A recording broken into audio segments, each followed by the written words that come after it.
Hey, what's up? Welcome back. I'm the Zim. This is the Zim video. This is my 90-day drawing challenge, I guess. Well, let me explain here.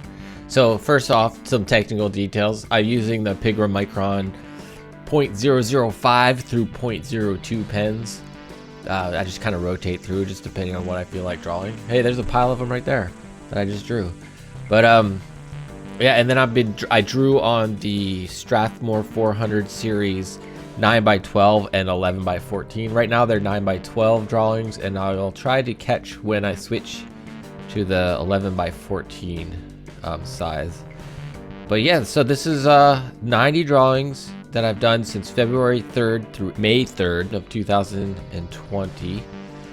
And I'm a graduate student at San Diego State University. Maybe you've seen that on some of my previous videos.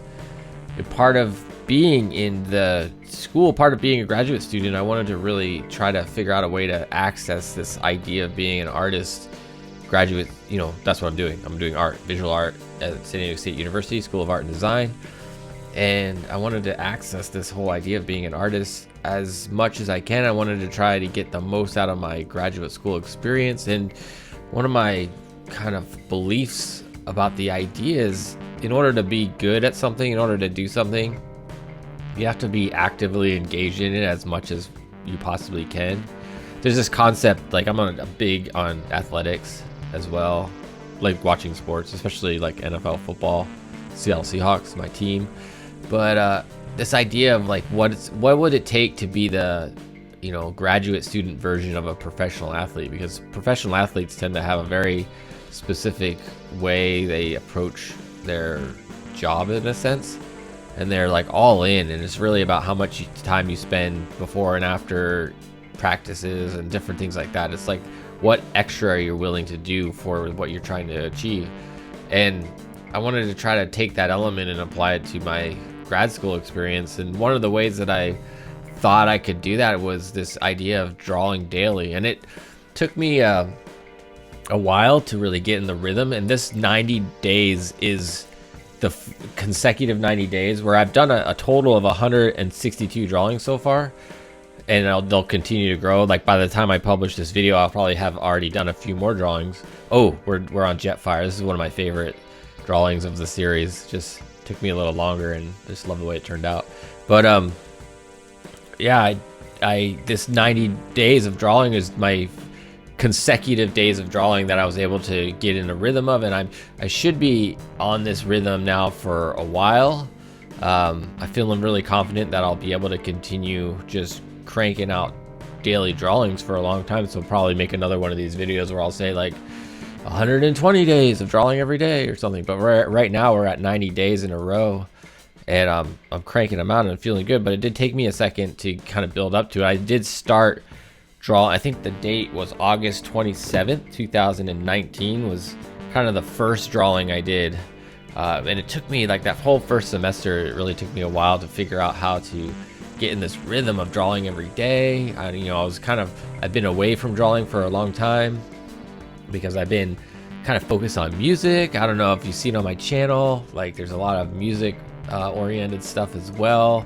So that was a big focus for me for a long time. But now that I'm in grad school doing visual art again, I'm trying to change not only this channel, but my life in general into focusing around visual art and how I can express that. Oh, so we're definitely in the 11x14 size. I forgot to mention when we got there. I'm just kind of doing this stream of consciousness so far with how I'm talking about these drawings and what I'm talking about. So as you can see, not every day, I didn't time-lapse, I didn't record my drawing every day for various reasons.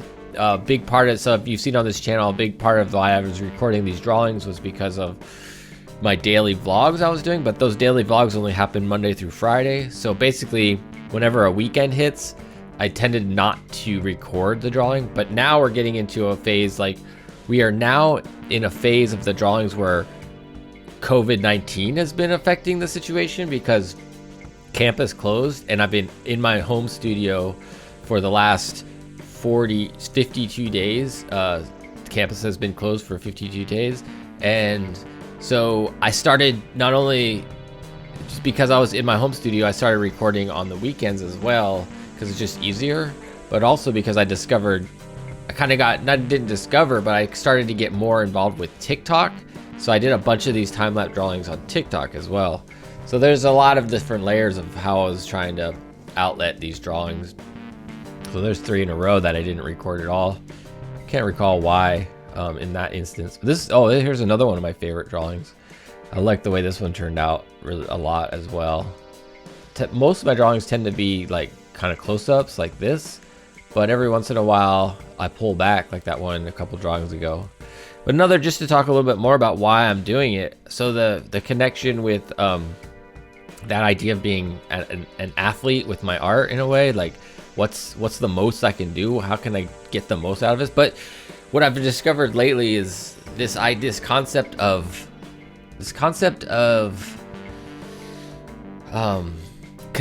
staying connected to this process of being an artist. And it's been pretty, I don't know, profound in a way, because I'm drawing every day, and because I'm trying to figure out why I'm drawing every day and what these drawings mean. It's this constant conversation I'm having with myself and with others, like through my MFA Chronicles podcast and the other students at school. Like, why are you drawing every day? What's the purpose of it? What's the point? And because in having those conversations, it's keeping me directly connected to this idea of being a student, being in grad school, being an artist, wanting to get the most out of it. Like, I'm never not thinking about this whole process. And a lot of people approach things they do in a lot of different ways, and I'm very much like an all-in type of person. I'm like, I'm going to grad school, I'm all in. It's not like a thing I'm doing on the side. This is like the primary focus of my life right now. So like, I figuring out that kind of concept, and it just makes sense for me to like stay connected to it as much as possible. And then I also want to get to this point of, I really want these drawings to feel as normal and as natural as brushing your teeth. Like, what are the things that you have to do every day that you just don't even think about? It's not a burden anymore just because it's part of your routine. Like possibly brushing your teeth. If you brush your teeth every day, I brush my teeth every day. Possibly making your bed. If you see my studio tour, I happen to sleep in my studio, so I need to clear the bed out of the way, and it's this fold-up trifold mattress. So I have to do that every day. That's a daily practice for me. There's different things. Eating breakfast every day, whatever it may be. Taking a shower every day. If you're a shower everyday person, I'm definitely a shower everyday person, even through this COVID situation we're dealing with right now. But yeah, so like, it's not quite there 100%. I haven't got to the point where it is just automatic every day, but it's really close. It's like, I'd say about 80% there, maybe 75-80% there. If I wait too long in the day, like if I try to do my drawing like before bed, like when I'm starting to get tired, it's a lot harder to do the drawing than when I first get up, like in the beginning part of the day. If I do my drawing in the beginning part of the day, then it's much easier. Let's see, did we pass the turtles? I don't know where we are. Oh, we're coming up on the turtles. So I did a series of all 4 of the Teenage Mutant Ninja Turtle toys, and the next one that's coming up is Donatello. And I made a transition in some of my mark making. This is one of my favorite drawings because you can't really tell on the screen, but I started messing with this idea of the way I was interpreting shadows with these really scribbly lines. I did it again here with Raphael, but I didn't think it turned out as good as the one with Donatello. So from here on out, I'm really exploring a lot more. Whenever I start to draw shadows, I do these really scribbly lines, because that's another piece of why I've learned about doing these drawings, is like really this idea of discovery. And I'm trying to discover not only my voice as an artist, but the mark making in general. Like I was just explaining the whole idea of how to do the shadows. I started to get bored of recording myself, the time lapse, so I just started recording myself drawing. But we're almost at the end here. We're getting close to the last few drawings. But this idea of discovering it, you can kind of see a lot of the drawings deal with toys, and they're my toys, they're my kids' toys, and I haven't seen my kids for a few months because of being, social distancing, protocol. So just different ideas, exploring those ideas. So we're at the end. Thanks a lot for watching. Hope you subscribe and get a hold of me if you have any questions. All right, talk to you later. Peace.